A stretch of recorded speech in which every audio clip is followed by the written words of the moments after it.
From now on, I'm just out for the ride.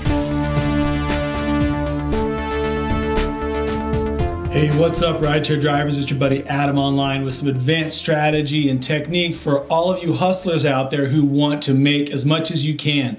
Now, one of the nice things about rideshare driving, as you probably already know, is you get to be your own boss in a little bit of a way, but there are some restrictions on what you can do. One of those restrictions, and a lot of new people don't realize this until it's too late, there is a 14-hour time window when you're driving on the road where your app will actually shut down if you've been driving for 14 hours with no break. Now, if you take a 6-hour break, that 14-hour window will reset. Well, now, what if you all of a sudden have some crazy bills you got to pay, or something you're saving up for and you want to make a lot of money fast, whatever, you want to make money quickly? Here's the strategy for you guys. And you have to be a double agent for this. In other words, you do Lyft and Uber or maybe Postmates or some other app. This is going to work pretty good for you guys. But you also want to be really careful about it and don't overdo it, because there are federal laws in place, safety regulations. For example, professional drivers are limited how much time they can spend consecutively on the road before they must take a break and get some rest. And you're going to need that rest eventually anyways. So here's what you could do. Let's say it's Friday afternoon, you're ready to jump in your car and start driving, all right? And you're going to want to use, let's say, Uber for starters. All right, so you jump in around 12 in the afternoon, you start driving, about 6 p.m. you get yourself a food break, and then you jump in for the night crew, people going to the clubs and going out to their friend's house, and you drive all the way up until midnight or maybe 1 or 2 a.m. Guess what? You know it already. Your app's going to automatically bump you out and say, hey, you got to go get 6 hours of rest. And you're like, no, it's almost 2 a.m. All the bars and clubs are letting people out. The surge is about to pick up. I'm missing out on money. Now, hopefully you don't learn this the hard way. But if you did, you live, you learn. So what you want, and use my links below if you're not already registered with both Lyft and Uber. I'll help you out just by using my link and leaving a comment here, and I'll teach you some additional secret strategies, and I'll give you access to my secret YouTube video program where I talk about other things I learned. It took me 3 years to figure these out. I teach you in about 30-40 minutes of videos. So you're bumped off of Uber because you've been working the 14 hours. Guess what? You got Lyft as a backup. Log into Lyft, start driving Lyft for a maximum of 14 hours, but I wouldn't recommend going that long. In my opinion, 20 hours is about the limit where you're going to start making real bad judgment errors, and that'll all be on you because that's your decision to do that if you want to do that.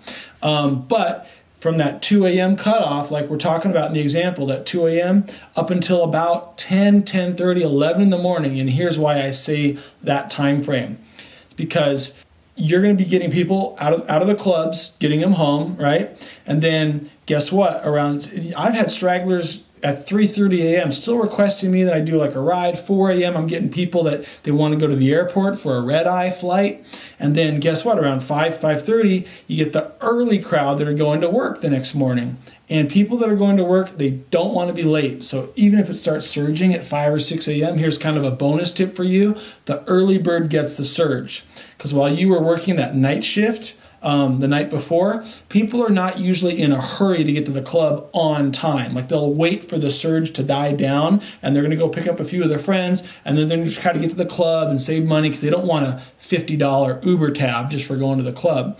But if the surge in the morning is like a triple or a quadruple or, prime time lift with 100, 150%, people don't want to be fired. They don't want to be late for work. So they will still request you even if the surge is high. So that's why you kind of want to stick around for that morning crowd. Now you got the early bird getting the surge. You're maxing out your time and your efforts. You got to stay hydrated, maybe have your energy drink or a hot tea or coffee or something, or at least drink lots of water so you're staying hydrated and staying alert, stay calm, not too much on the energy drinks.